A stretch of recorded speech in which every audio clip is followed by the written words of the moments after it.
mtazamaji, karibu kwenye Darubini ya Channel 1. Leo ikiwa tarehe 13 mwezi wa 12 mwaka 2022, ambapo kama kawaida yetu mtazamaji, tumekuandalia mengi yaliyojiri hii leo, lakini kikubwa leo tunayo mechi bab kubwa baina ya Argentina kama unavyoona hapa na vile vile Croatia mida ya saa 4 usiku, ambapo tutakuwa tunakuonyesha wewe semi-finali hapa KBC, lakini mwanzo tupate vidokezo.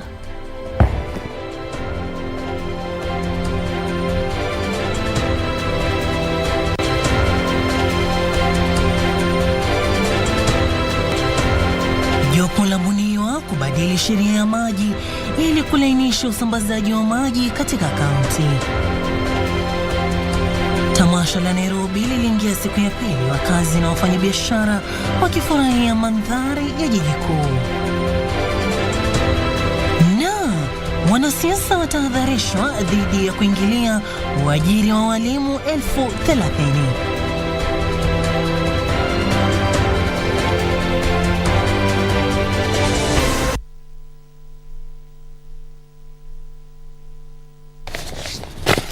Na mtazamaji, kunradhi, karibu sasa tuweze kukujuza taarifa hizo kwa ukamilifu. Jina langu Sarafina Robi, mwenzangu wa ishara ni Byron Abuli, na vile vile unaweza kutupata mbashara pale Facebook, YouTube na Twitter @KBC Channel 1 na vile vile @Sarafin_Robi. Tukianza na taarifa yetu kuu ni kwa Rais William Ruto anatarajiwa kuhutubia kongamano la viongozi wa Marekani na Afrika linalofanyika nchini Marekani kuanzia tarehe 13 hadi 15 mwezi huu. Kwenye hotuba yake, Rais Ruto atazungumzia ushirikiano wa kibiashara na uwekezaji kati ya bara la Afrika na Marekani. Rais William Ruto ni miongoni mwa wazungumzaji wakuu kwenye kikao cha siku 3 kati ya viongozi wa Marekani na Afrika ambao unafanyika nchini Marekani. Ruto ambaye amewasili nchini Marekani atakuwa na fursa ya kutoa kauli yake kuhusu mustakabali wa mahusiano ya biashara na uwekezaji kati ya Afrika na Marekani. Kwenye ziara yake nchini Marekani, Rais Ruto analenga kuboresha ushirikiano katika biashara na uwekezaji kati ya Kenya na Marekani, kutafuta soko bora kwa bidhaa za Kenya kwenye soko la Marekani na kubuni nafasi za kazi na fursa nyinginezo kwa Wakenya. Mkutano huo ambao ulianza siku ya Jumanne unalenga kusisitiza umuhimu wa uhusiano kati ya Marekani na Afrika na kuchunguza njia za kuongeza ushirikiano katika vipaumbele vya pamoja vya kimataifa. Mkutano huo unaotarajiwa kukamilika tarehe 15 mwezi huu unatoa fursa kwa viongozi wa Afrika kuunda ushirikiano wa Afrika na Marekani katika biashara, uchumi, usalama na kisiasa. Ben Chumba, Darubini.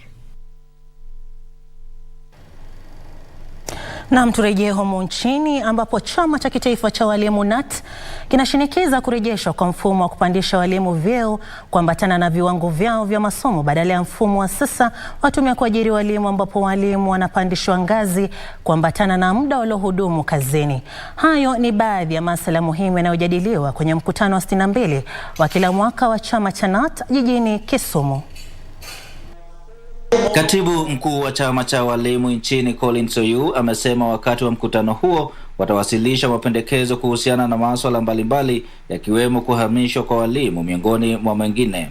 Deployment and transfer of teachers which has affected families, and the family units are never together as before. We shall discuss that because most of our members and our teachers at large have really been affected. Pia chama hicho kimesema kitashinikiza kuongezwa kwa mishahara ya walimu wote kwa 60%, mbali na pendekezo la kuajiriwa kwa walimu zaidi ili kuhakikisha kuna walimu wa kutosha kwa kila mwanafunzi. Now, the Teachers Professional Development (TPD) has been a thorn in the flesh for our teachers, where Teacher Service Commission proposed that teachers have to pay 6,000 for the modules.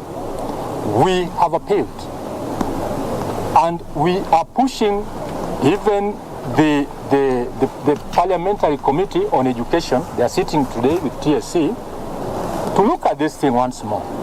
When we don't have enough for our teachers even to maintain themselves, how do we go ahead, deep in our pockets again, to cough out another 6,000 to pay for our own induction as said.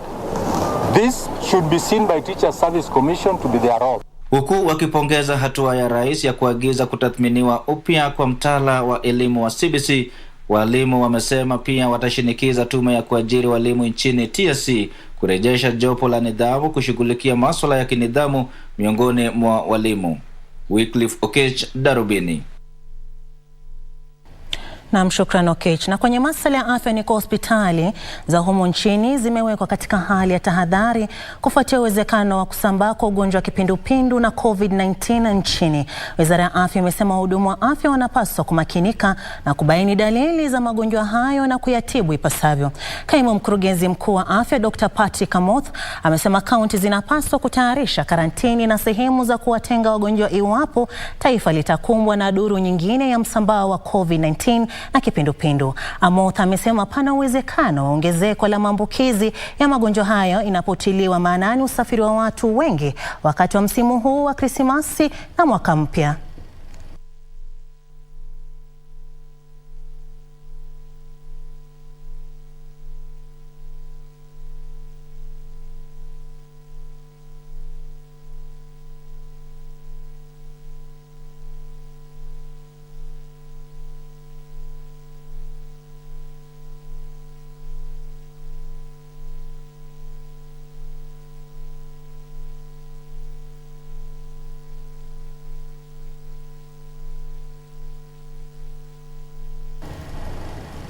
Na mtuwe makini. Kwingineko ni kuwa tamasha la Nairobi leo liliingia siku ya pili katika bustani ya Uhuru, huku washiriki, wafanyabiashara na wakazi wakifurahia mandhari ya jiji kuu la Nairobi.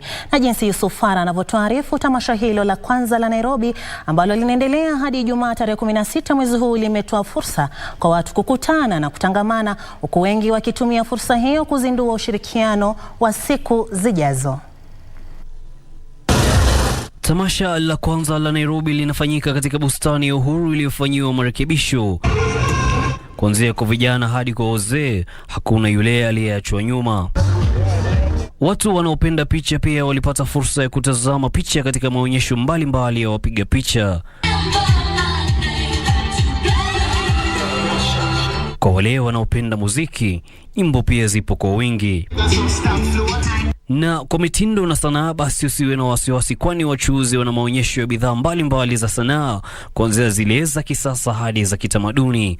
Wachuuzi mbalimbali ambao tuliongea nao wanatarajia faida nono kutokana na uwekezaji katika tamasha hili. Jana was a bit better since most of the people walikuwa Nyayo.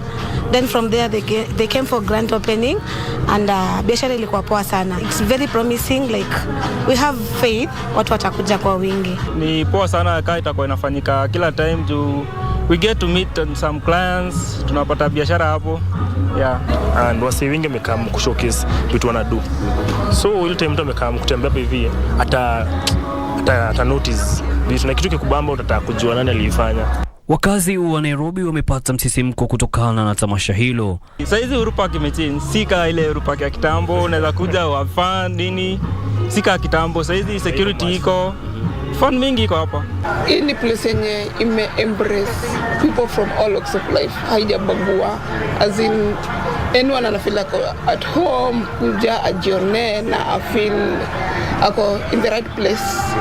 Kwa kama wewe ni mtu unajivunia Nairobi kama your home.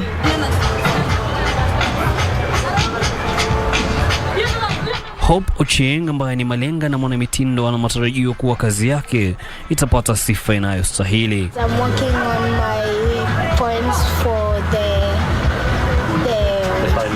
yes, to be the best and even the others to be the best because no one is a loser or a winner.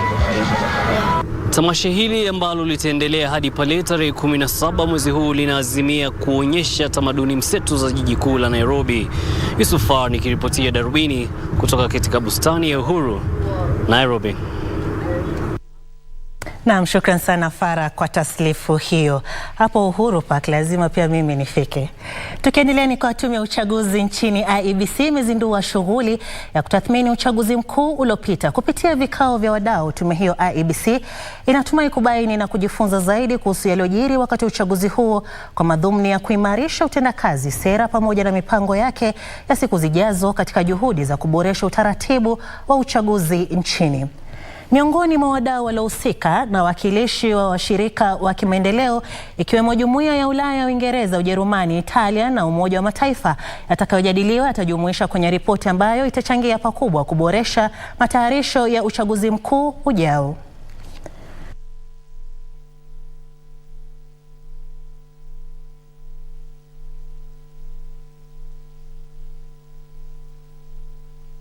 The register is crucial.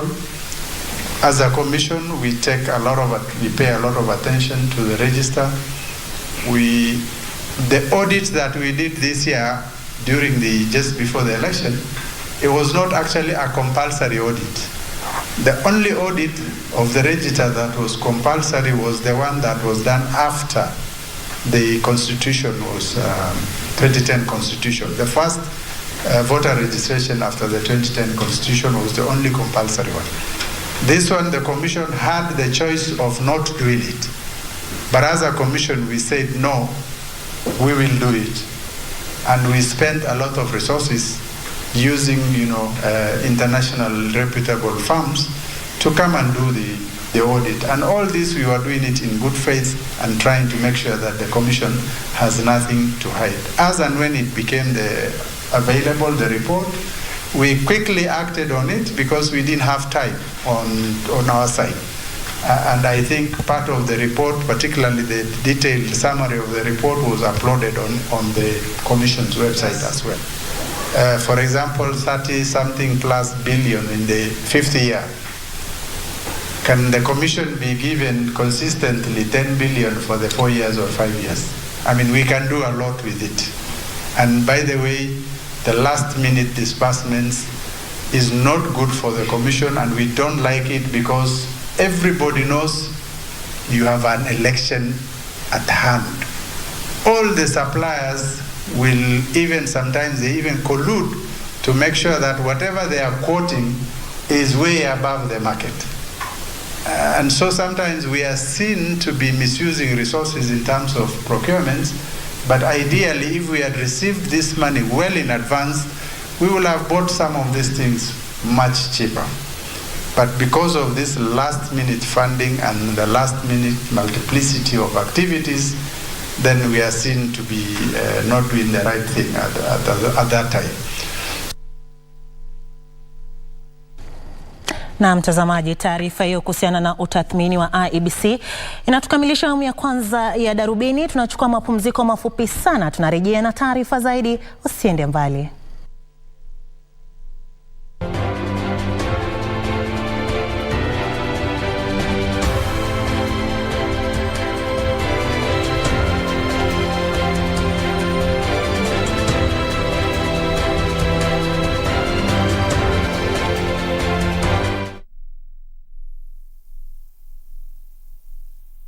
Do you know you stand the risk of disconnection if you have not updated your SIM registration details?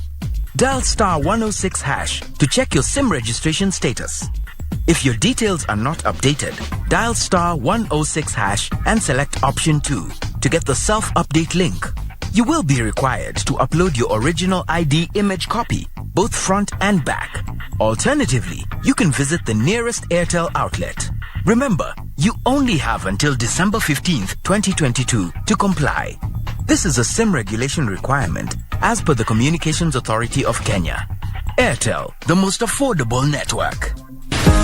At Trisent School of Medical Health Science and Technology, we prepare the change makers of tomorrow by training them in theater technology, medical engineering, science laboratory and health records, applied biology, environmental health science, nutrition and dietetics, ICT, counseling psychology, and many more. Enroll with us today and take a certificate or diploma course. Visit our campuses in Juja, Nairobi West, Kisumu, and Homa Bay and get your career going. Kupata kumpenda mtu kama sikiza tune kwenye simu yako, bonyeza *812*501#. Mapenzi si kumpenda mtu kwa kuwa amekamilika, kwani nawe pia una mapungufu yako. Kwa hivyo mapenzi ni kumpenda mtu na mapungufu yake. Kupata kumpenda mtu, bonyeza *812*501#.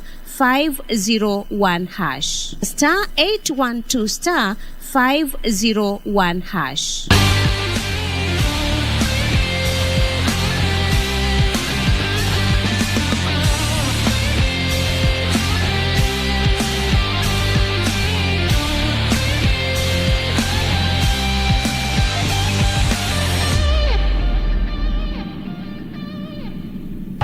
Make transactions anywhere in the world with the NCBA Visa card and stand a chance to win big. Join the FIFA World Cup 2022 when you win an all-expenses-paid trip for you and your +1 to watch 2 games. Or win exciting weekly prizes that will make your FIFA viewing experience super duper. All it takes is a swipe or a tap to pay 2,000 Kenya shillings or more with your NCBA Visa debit or credit card. The more you swipe or tap to pay, the higher your chances of winning with 1 point for every 2,000 Kenya shillings spent. Don't miss out. NCBA. Go for it.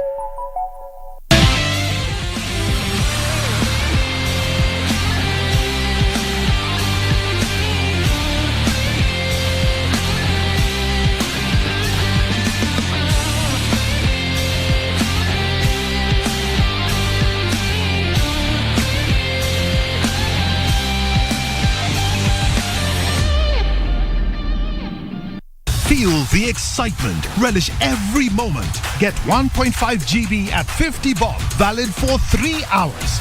Furahia futa. Dial *544#. Make chaguo smarter na Airtel, the most affordable network.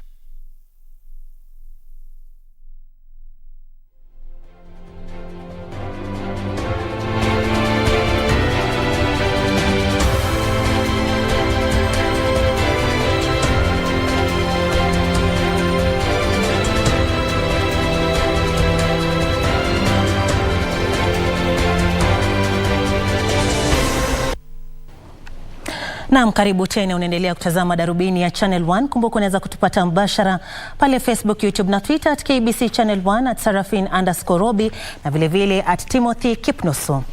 Tukiendelea ni kwa tume ya kuajiri walimu TSC imesema mipango ya kuwapandisha vyeo walimu wapatao 15,000 mwakani inaendelea.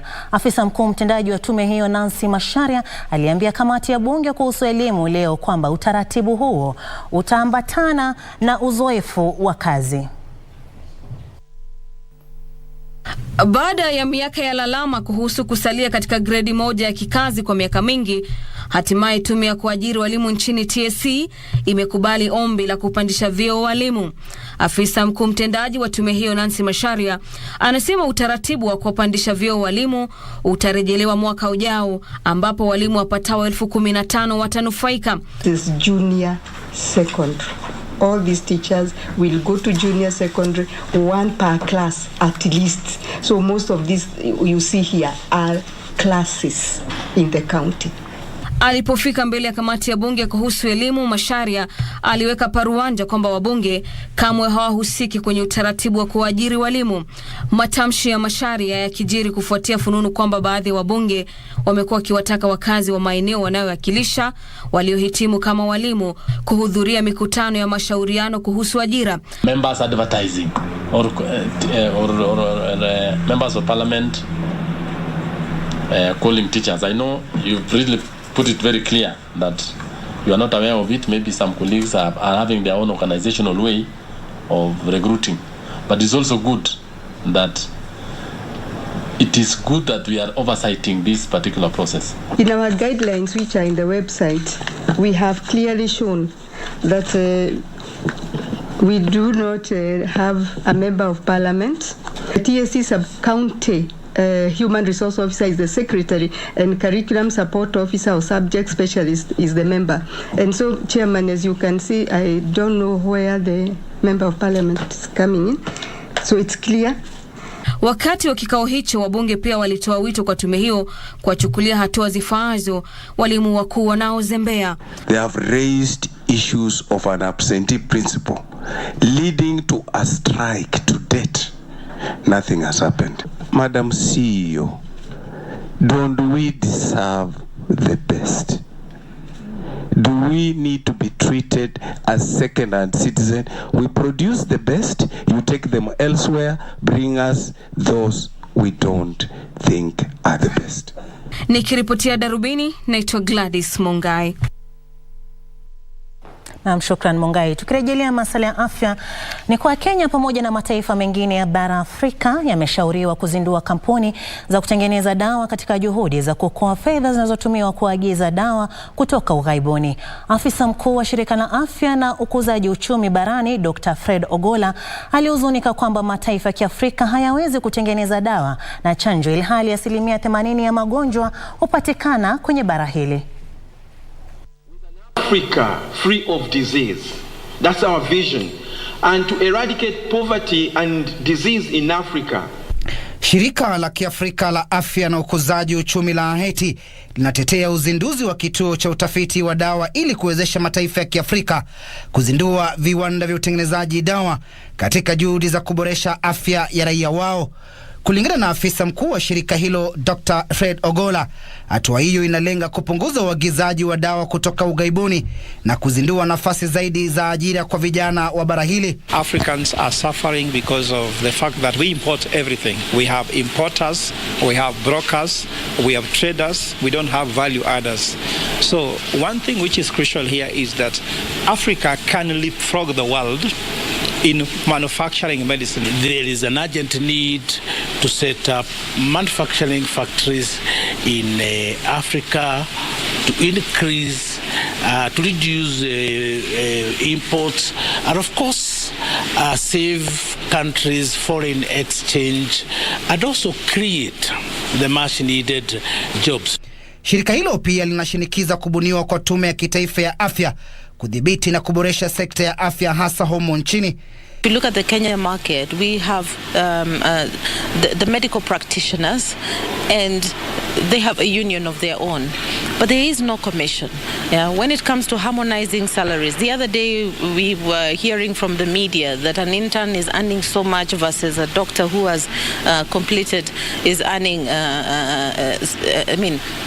something else, which is really a disparity that needs to be harmonized. Healthcare is governed from the West. We don't even have any capacity to be able to sit on the table and discuss with the Western manufacturers. So we are championing that, and we have developed an initiative that will be able to help that happen.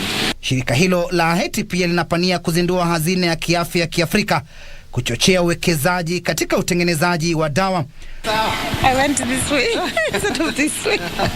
Kulingana na afisa mkuu wa shirika la Okud Mary Luseka, kuna haja ya kushirikiana na wavumbuzi wa dawa kuzindua vituo vya utafiti wa kimatibabu barani Afrika kwa manufaa ya raia wa bara hili. So this initiative, we are really excited about it because one thing that we have seen from what has been presented is that Africa is not able to produce its own medicine. Actually produces only 1% of the global vaccines and medicines. Yet 80% of the diseases in the world are actually in Africa, which is really, really a huge problem. The agenda sets some clear goals on ways to attract investment in Africa for Africa and the incentives that they are going to put across. Huku Wizara ya Afya ikikabiliwa na changamoto si haba, ikiwemo kuhusiana na ukosefu wa madawa na vifaa ambavyo ni hafifu, shirika la Haiti liko mbioni kuhamasisha Wizara ya Afya kote Afrika kuhakikisha kwamba kuna uwezekano wa kuwepo vifaa na hata ubunifu wa hali ya juu katika sekta ya afya ili kuimarisha na kuboresha sekta hiyo. Timothy Kipnusu, Darubini, Nairobi. Na shukrani Timo kwa ufafanuzi huo. Kwingineko ni kuwa baraza la magavana na serikali kuu zimekubaliana kuunda jopo kazi la kupiga msasa na kufanya marekebisho sheria ya maji ya mwaka 2016 ili kutenganisha majukumu baina ya serikali hizo mbili kuambatana na katiba. Aidha, baraza hilo limesema hatua hiyo itasaidia kusuluhisha tatizo la jadi la uhaba wa maji katika magatuzi. Uhaba wa maji ya kutosha umekuwa kero kwa familia nyingi humu nchini. Ni kwa sababu hii ambapo baraza la magavana limeshirikiana na serikali kuu kufanyia marekebisho sheria ya bunge ya maji ya mwaka 2016 kwa kuunda jopo kazi la kushughulikia marekebisho hayo. The Council of Governors and the Ministry of Water, Sanitation and Irrigation have agreed as follows. Subsection 1. Constitute a multi-stakeholders task team to review the Water Act 2016 to conform with the separation of functions under the Constitution within 6 months.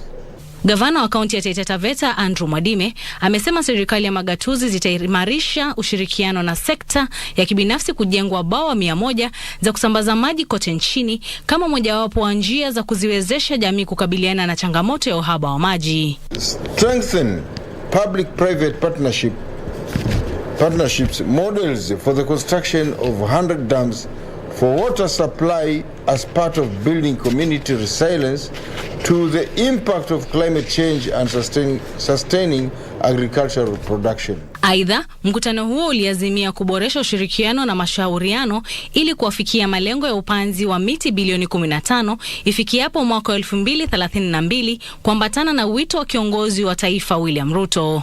We take note of the recommendations by the President to utilize the existing national government administrative officer to mobilize the public drive for national tree planting culture. We therefore call for a collaborative and cohesive engagement with the county government structures at the local level to drive this agenda. And we want to take this opportunity to thank the National Assembly, the Senate, for passing the conditional grant bill which was ascended to yesterday by His Excellency the President, and therefore the money for FLOCA, which is the financing locally led climate action, is now available, and we have been promised that from January each county will access to about 22 million shillings for capacity building at the county level. Nikiripotia Darubini kutoka kaunti ya Mombasa, mimi ni Anboru. Na mtazamaji, makubwa ndo haya, madogo yana nafuu. Kulikuwa na kizaazaa kwenye mji wa Kitengela baada ya mwanaume mmoja kumfikisha kwenye kituo cha polisi cha mji huo mwanamke aliyeshukiwa kuweka dawa kwenye kinywaji cha mjomba wake. Na kisa hicho yasemekana kilitokea katika baa moja iliyoko kwenye barabara ya Baraka mjini Kitengela majuma mawili yaliyopita. Hivi ndivyo mambo yalivyokuwa kwenye mji wa Kitengela wakati mwanaume mmoja alipoamua kuchukua hatua za kisheria. Ilimbidi afisa mkuu wa kituo cha polisi cha Kitengela kuingilia kati kumwokoa mwanamke huyo. Mwanaume huyo alionekana kuwa na ghadhabu. Alidai eti kuwa mwanamke huyo aliweka dawa kwenye kinywaji cha mjomba wake katika baa moja ya sehemu hiyo. Mimi sijaitisha hata shilingi hata moja. Akachukua sinyongo kaficha. Alibia ngo yangu pesa mingi sana. Lakini mwanamke huyo alikanusha madai hayo na badala yake kusema mjomba wa mwanaume huyo alikuwa amekataa kulipa bili ya shilingi 1750. Polisi walisema visa vya wateja kuwekewa dawa kwenye vinywaji vyao vimekithiri mno huko Kitengela. Ruth Wamboi, Darubini.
Make transactions anywhere in the world with the NCBA Visa card and stand a chance to win big.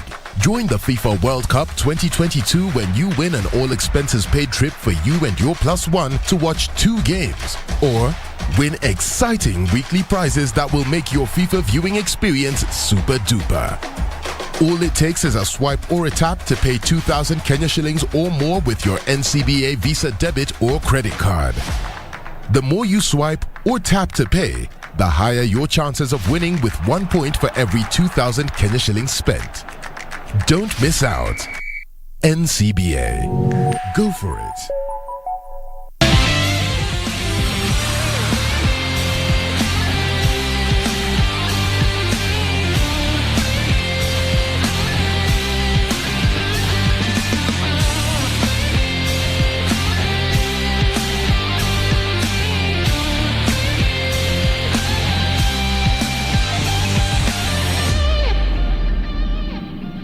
Feel the excitement. Relish every moment. Get 1.5 GB at 50 bob. Valid for 3 hours. Furahia futa. Dial *544#. Make chaguo smarter na Airtel, the most affordable network.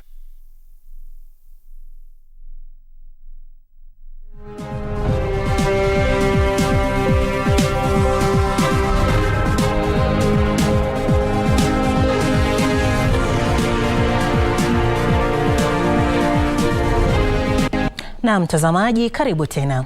Serikali inafanya kile iwezalo kuimarisha usalama wa mtandao ili kuhakikisha kuwa habari za kibinafsi hazitumiki vibaya kwenye mitandao. Hayo ni kulingana na Waziri wa Habari na Uchumi wa Kidijitali Eliud Owalo, ambaye ametoa wito kwa Wakenya kutumia ipasavyo huduma za bure za Wi-Fi zitakazopatikana katika maeneo maalum yaliyotengwa kote nchini, huku eneo moja likizinduliwa kwenye soko la wakulima hapa Nairobi. Kuzinduliwa kwa eneo maalum na huduma za mtandao wa Wi-Fi katika soko la wakulima linafuatia kuzinduliwa kwa eneo lingine kama hilo mwezi jana katika soko la City hapa Nairobi, na hatua hiyo inajiri baada ya maadhimisho ya siku kuu ya Jamhuri ambayo maudhui yake yalikuwa teknolojia na uvumbuzi. Waziri wa Habari Eliud Owalo alisema maeneo hayo ya huduma za bure za Wi-Fi yanalenga kuhakikisha umma unapata huduma mwafaka za mtandao ambazo ni muhimu kwa ustawi wa kiuchumi na elimu nchini. Serikali inahakikisha kwamba hiyo internet inakuwa ya bure. Tunataka kupeleka kwa masoko, tunataka kupeleka kwa mashule ili mwananchi ya kawaida awe na njia ya kutumia internet. Kwa hivyo maneno ya kupeleka internet kwa masoko ni moja tu za zile mpango ambazo tuko nazo kama serikali ili kuhakikisha kwamba mwananchi ya kawaida anafanya biashara yake kutumia njia ya internet. Aliwatahadharisha Wakenya dhidi ya kutumia vibaya huduma hizo, huku akihimiza sekta za kibinafsi na umma pamoja na washirika wa kimaendeleo kushiriki kwenye juhudi za kuimarisha huduma za bure za mtandao nchini. Serikali inapania kuzindua maeneo 25,000 ya huduma za bure za Wi-Fi kote nchini. Halmashauri ya teknolojia ya habari inapangia kuimarisha mafunzo ya teknolojia ya habari kwa watu binafsi na biashara ndogo ndogo. Frederick Muki, Darubini. Naam, na kwenye safu ya biashara ni kwa wenye biashara ndogo ndogo humo nchini wanaamini kuwa uwepo wa masoko pamoja na ushirikiano vitaimarisha mauzo ya bidhaa zao mbali na kuboresha biashara katika kanda ya Afrika Mashariki. Aidha, wafanyabiashara hao walitoa wito wa kuwepo kwa maonyesho ya biashara ya mara kwa mara ili kutoa nafasi ya kutambulika kwa bidhaa zao. Ni hali ya kuwepo kwa bidhaa nyingi na huduma katika kanda ya Afrika Mashariki. Benki ya Dunia imesema biashara ndogo ndogo milioni 7.4 nchini Kenya zinatoa nafasi za ajira, lakini kuna haja kwa wenye biashara hizo kupata mikopo ili kuhakikisha biashara hizo zinaimarika. Wenye biashara hizo wanaamini zitaimarika iwapo kutakuwa soko zaidi katika Jumuiya ya Afrika Mashariki. One thing that comes to my mind that the East African government can do is to provide like the spaces. I know like in Kenya, Msea, there are these spaces where guys can work. I'm sure when you look at the other regions, I'm sure there are Mseas, they have other regions or spaces that we can work at. Yeah? So I think that's one of the things that I would really encourage. Wenye biashara ndogo ndogo wanaoshiriki kwenye maonyesho ya kibiashara 22 ya kanda hili, zikiwa ni pamoja na biashara za kadri yanayofahamika kama maonyesho ya jua kali ama nguvu kazi, wamesema maonyesho hayo yanatoa nafasi za kuhakikisha bidhaa zao zinafahamika. The event is very important. In fact, since 2007, our organization has participated in four EAC expos. From 2019, we had serious business contacts, which we could not service due to COVID, because now we could not go back to those other countries due to COVID. Kufikia sasa mashirika ya kiserikali kama vile halmashauri inayosimamia biashara ndogo ndogo yamejitolea kukuza biashara hizo. Maonyesho haya 22 ya kila mwaka yamewavutia wahusika 1000 kutoka mataifa 7 ya wanachama ya Jumuiya ya Afrika Mashariki. Na kando na taarifa hiyo ya maonyesho ni kwa shirika la kuhimiza na kuweka chapa kwenye bidhaa zinazouzwa ugenini limeafikia makubaliano na kituo cha kibiashara cha kimataifa pamoja na washikadau wengine ili kuimarisha thamani ya mauzo ya Kenya ugenini. Mkurugenzi wa masuala ya washikadau kwenye shirika hilo, Floyce Mukabana, amesema hatua hiyo itahakikisha kuna wanunuzi wapya wa bidhaa kutoka humu nchini. Alisema kuwa biashara mtandaoni inatoa fursa nyingi pamoja na kuhakikisha kuna masoko ya bidhaa kote duniani. Any person who succeeds must have embraced e-commerce. We believe e-commerce sites will enable Kenyans to penetrate untapped markets, link new buyers to Kenyan-made products, while also giving ample space for research on Kenyan products and online purchases from buyers in different countries. At least for those who have smartphones, they can go on the device, connect, download the app for free, and then visualize all of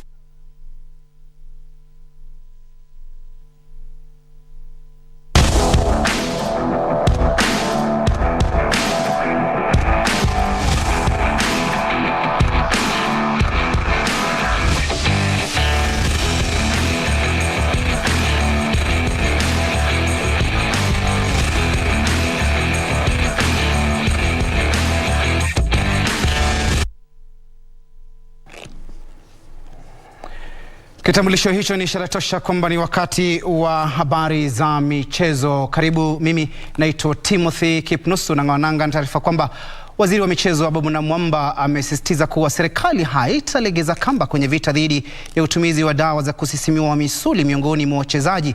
Ababu alidokeza kuwa shirikisho la riadha duniani tayari limeonya Kenya, huku likisisitiza kuwa halitasita kuipiga Kenya marufuku iwapo uovu huo hautakomeshwa. Tazama. Akizungumza kwenye mkutano ulioandaliwa kwenye ukumbi wa Kasarani uliojumuisha viongozi wa mashirikisho mbalimbali na Wizara ya Michezo, Waziri wa Michezo Ababu Namwamba alisema kuwa ni jambo la kusitikisha kuona hadhi ya awali ya Kenya kwenye riadha ikitiwa shaka kwa sababu ya wanariadha kadhaa kujihusisha na utumizi wa dawa za kusisimua misuli. Kenya is capable of effectively fighting the war on doping. The country is capable. And that's the message we placed before the Council of World Athletics. That we have the capability, we have the will, we have the desire, we have the determination, and we are confident of winning this war. Waziri Ababu aliongeza kuwa Kenya ina wanamichezo wengi walio na talanta na wizara yake haitasita kuwachukulia hatua kali wanariadha wote watakaopatikana na hatia. ADAC is actually deploying every measure available to catch the cheats. And so, today for us is an important day. We have brought all stakeholders together from across the board. Relevant government agencies across the three arms of government, the executive, the judiciary, we are all here together, investigative agencies, Athletics Kenya, the National Olympics Committee of Kenya, NOC, the ministry is here, And so it is an all-out war. Matamshi yake yaliungwa mkono na kinara wa shirikisho la riadha humu nchini Jackson Tuwei, aliyewataka wanamichezo kujituma vilivyo ili kuandikisha matokeo bora kwenye mashindano ya kitaifa na pia mashindano ya kimataifa. World Athletics Council met about a week ago and gave a verdict. And we definitely have got to respond to this by looking at what then should we do, because we don't want to get to that situation once again. Daniel Mwendwa, Darubini, michezo. Kwingineko ni kwamba David Mbuthi almaarufu BK na Masi Hassandi ndio washindi wa mashindano ya pool ya Eldoret Best Yetu yaliyoandaliwa katika kaunti ya Uasin Gishu. Zaidi ya wachezaji 250 walishiriki kwenye mashindano hayo yalikuwa na ushindani mkali. Mbuthi almaarufu BK alimzidi maarifa Cornelius Kigen katika fainali ya wanaume baada ya kumlemea alama 4-3. Tournament imekuwa tough. Ni safari mrefu na tumengangana, tumejaribu. Mungu amekuwa pande yangu. Nashukuru sana kwa ushindi. Siri muhimu ni zoezi. Hakuna kitu kingine. Practice makes perfect. Katika kitengo cha wanawake, Masi Kasadi alimshinda Dorin Wandia alama 2-1 kwenye fainali kali ya kunyakua ubingwa huo. Siwezi sema nilikuwa natarajia, lakini nilijua kwamba if I put in more effort then I'll be able to just get to where I really want to be. Washindi walituzwa pesa taslimu ambapo David Mbuthi alipokea shilingi $500,000, naye Masi Kasadi akatuzwa shilingi 200,000. Tumeona washirika kutoka sehemu zote za Kenya wameweza kufika hapa Eldoret. Tumeona wanaume walikuwa zaidi ya 500, wakakuja mpaka 256, wakakuja 264 na sasa tumepata washindi. Wanawake tulipata idadi ya 80, wakakuja 47 na hao ndio wamemaliza kama finalist. Na tumeshukuru sana, tumejionea kule watu wamejiwinia na kupenda mchezo wa pool. Zaidi ya wachezaji 250 walishiriki mashindano hayo yaliyokuwa na ushindani mkali. Kwingineko ni kwamba mabingwa mara 2 wa kombe la dunia Argentina hii leo basi watakuwa wanashuka ugani na Croatia ambao waliweza kuingia kwenye fainali mwaka 2018 katika uwanja wa Lusail hii leo mwendo wa saa 4 ambapo itaonyeshwa mbashara kwenye shirika la utangazaji la KBC, na ni taarifa ambayo ameandaa mwanahabari wetu Daniel Wahome. Nusu fainali ya kwanza ya dimba la kombe la dunia inahusisha timu mbili zilizofuzu kwa awamu hii baada ya mikwaju ya penalti. Mlinda lango wa Croatia Dominik Livakovic alinyaka penalti 2 na kuisaidia timu yake kuwaondoa mabingwa mara 5 Brazil mashindanoni. Usiku wa leo, lengo la Croatia ni kufika fainali ya 2 mfululizo. Kutimiza lengo hili, lazima wapate ushindi dhidi ya mabingwa mara 2 Argentina wanaomtegemea mchezaji nyota Lionel Messi. Playing the great Argentina, the terrific team led by Leo Messi. They are highly motivated and they're under greater pressure than Croatia at this particular moment in time. We have analyzed our opponent. We know how they play. We know where they want to take the game. And we are preparing for them. I'm an optimist by nature. I do trust my players. And we have to focus on the defense, and because only as a team you can do something major or win a trophy. But some specific plan we do not have yet. We just have to show what we know do our best from the very first until the last minute, both in terms of defense and attack and all of the other actions. And I hope for a positive result. Wapinzani wao Argentina waliwaondoa Uholanzi kupitia mikwaju ya penalti baada ya sare ya mabao 2-2. Kipa Damian Emiliano Martinez aliokoa penalti 2 baada ya muda wa ziada. Mkufunzi Lionel Scaloni amesisitiza kwamba hawatabadilisha mfumo wao wa kucheza. We share our different impressions and feelings about the opponent, but we won't change our style. Beyond our system, we think we will need to play the same way, and that's what we are going to do. And depending on the moment of the game, we will try to make the best decisions and to rise up to the challenge. They have great players with a great quality in the middle of the pitch. They are very good con buena estatura también.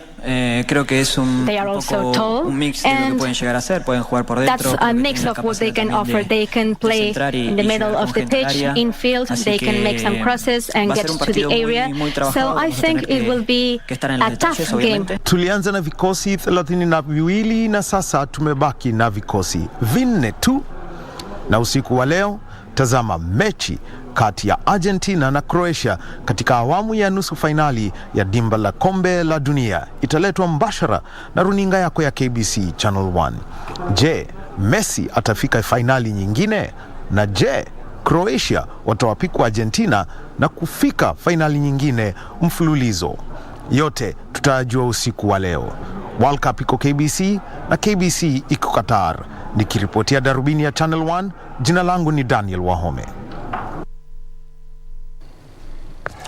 Na mwanahabari wetu huyo akujia mbashara kutoka Qatar, na kama alivyodokeza siwezi sisitiza zaidi. Kumbuka kutizama mechi hiyo ambayo ni miamba wa soka. Kumbuka Argentina ni mabingwa mara 2 na vile vile Croatia waliweza kufaulu kuweza kufika katika finali mwaka 2018. Kwa hivyo ni mechi ya kukata na shoka. Kufikia hapo mtazamaji, sina la ziada ila kutamatisha habari za spoti, nikirejesha usukani kwa mwenzangu Sarafina Robi aweze kupigilia msumari wa mwisho wa Darubini. Kazi kwako Sarafina. Unashabikia timu gani? Bila shaka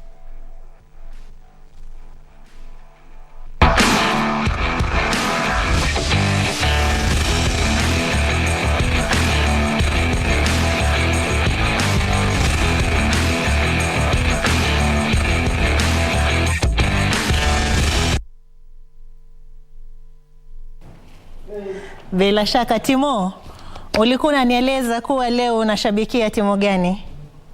Mwenzangu Sarafina, bila shaka na shabikia zaidi Argentina, na ni na furaha mpwito kwamba Lionel Messi yuko kwenye kikaango, na hii ndio tunataraji kwamba ataweza kutifua kivumbi katika mechi hiyo. Kumbuka kwamba kama nilodokeza ni mechi ngumu zaidi, manake Argentina ni mabingwa mara 2 na Croatia waliweza vile vile kufika katika finali mwaka 2018 na wameshiriki katika kombe la dunia mara 6. Kwa hivyo ni mechi ambayo mtazamaji haustahili kukosa hapa kwenye KBC mwendo wa saa 4. Na wewe mwenzangu Sarafina, timu gani unashabikia?